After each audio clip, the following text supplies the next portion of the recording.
மண் தோன்ற காலத்தில் முன் தோன்றிய மூத்த மொழியாம் தமிழுக்கும் வீரம் நிறைந்த தமிழ் மண்ணுக்கும் எனது முதற்கண் வணக்கத்தை தெரிவித்துக் கொள்கிறேன்.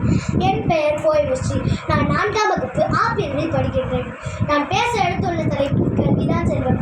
செல்வத்துள் செல்வம், செவி செல்வம், அச்செல்வம், செல்வத்துள் எல்லாம் தலை என்றார் வள்ளுவர். அதற்கேற்ப நம்மிடம் உள்ள அனைத்து செல்வங்களும் நம்மை விட்டு ஒரு நாள் சென்றுவிடும்.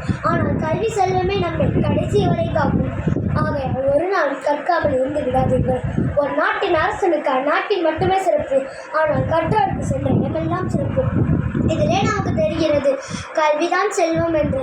கற்றோருக்கு கட்டுச்சோறு தேவையில்லை என்பார். கற்றோர் எங்கு சென்றாலும் தன் மக்கள் அவரை தன் வீட்டு பிள்ளை போல் உபசரிப்பார்.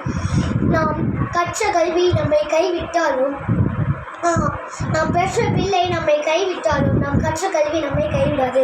கல்விதான் ஒரு குடும்பத்தை மாற்றும், தலையெழுத்தே மாற்றும் ஆயுதம். நாம் அடிப்படை தேவை உணவு, உடை, இருப்பிடம் மட்டுமல்ல, கல்வியும் மிக முக்கியமான அடிப்படை தேவை.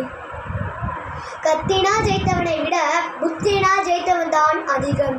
படிக்காமல் இருப்பதை விட பிறக்காமல் இருப்பதே மேல் என்றார் பேரறிஞர் பிளாட்டோ. ஆகவே கல்விதான் அழியா செல்வம் என நானும் கூறுகிறேன். கல்விதான் அழியா செல்வம் என நானும் கூறுகிறேன்.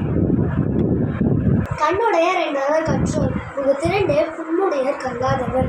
கற்றோர் முகத்தில் இருப்பது கண்கள், கல்லாதவர் முகத்தில் இருப்பது புண்கள். கல்வி ஒன்றுதான் மனிதனுக்கு பிறப்பு முதல் இறப்பு வரை உதவியாக இருக்கும். கண்ணென்ப ஏனை எழுத்தென்ப இவ்விரண்டும் கண்ணென்ப வாழும் உயிருக்கு.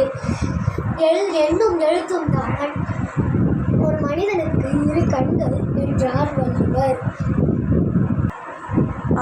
ஆகவே கல்விதான் செல்வம் என கூறி வாய்ப்பு அளித்த அன்புள்ளங்களுக்கு நன்றி பாராற்றி உரையை முடித்துக் கொள்கிறேன். நன்றி, வணக்கம்.